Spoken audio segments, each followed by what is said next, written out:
All right, so track two, Still Waters. So this song, there's really only one main part that I really want to kind of hit on this song. So I remember the day that I wrote this song, it was on one of those days when I was really going through it. Um, Honestly, right now, I don't remember what it exactly was.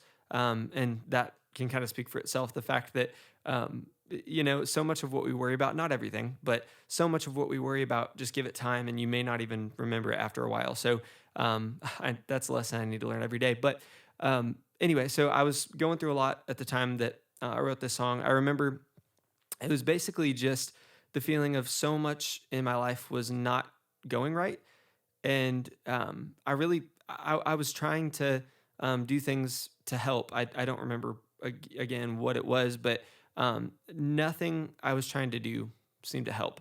And so, honestly, when I wrote this song, it was literally just to complain.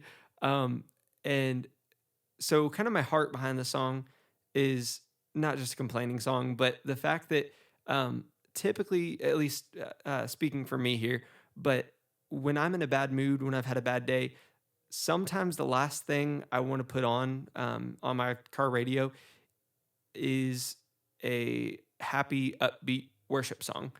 I'm generally a very positive person, but when I'm going through something, sometimes I just want to have the ability to kind of sit in what I'm dealing with and try to deal with it. Try to really kind of rehash over and over, although it can get to an unhealthy point. So you don't need to sit in that forever. But it is good sometimes to just really feel what you're going through. And so really that's what a lot of this song was, is it's supposed to be an opportunity to listen to a song where it really lets you think about what you're going through and it lets you feel it. But then, so there's, I think it's verse two where it says like another night, and by this time I thought it'd be done. I lie awake, but I lie awake. The hurricane has only begun because the wind keeps getting stronger. Now I'm tossing and turning over. I'm losing faith. Can you relate?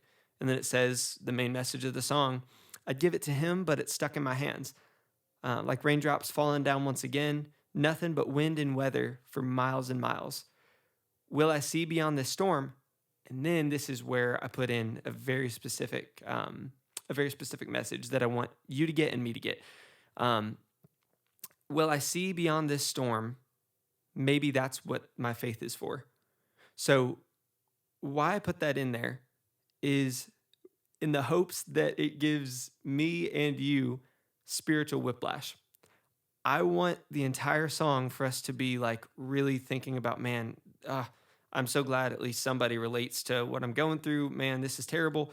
But then all of a sudden, will I see beyond this storm? Maybe that's what my faith is for. And then it's like, as you just saying one of the biggest doubts that you have on your mind, will I see beyond this? Will I get past this?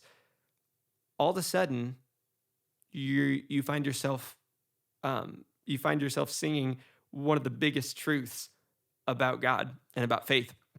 There's a verse, I'm forgetting the reference all of a sudden, but now faith is the substance of things hoped for, the evidence of things not seen. That's what faith is. And so, will I see beyond the storm? Yes, because maybe that's what your faith is for. It's to rely on God in some of the worst times of your life and in the best. It's finding peace and trust in Him in every single step of the way. And so, I just like I said, I wrote this song, yes, to give us a space to really just kind of sit in what we're going through and just really feel it, because that's important. But even more than that, I want us all to get spiritual whiplash, where it's like we're complaining along with the song, and then, will I see beyond this storm? Maybe that's what my faith is for. And you really take that to heart. And so I really hope it helps you in the way it's helped me.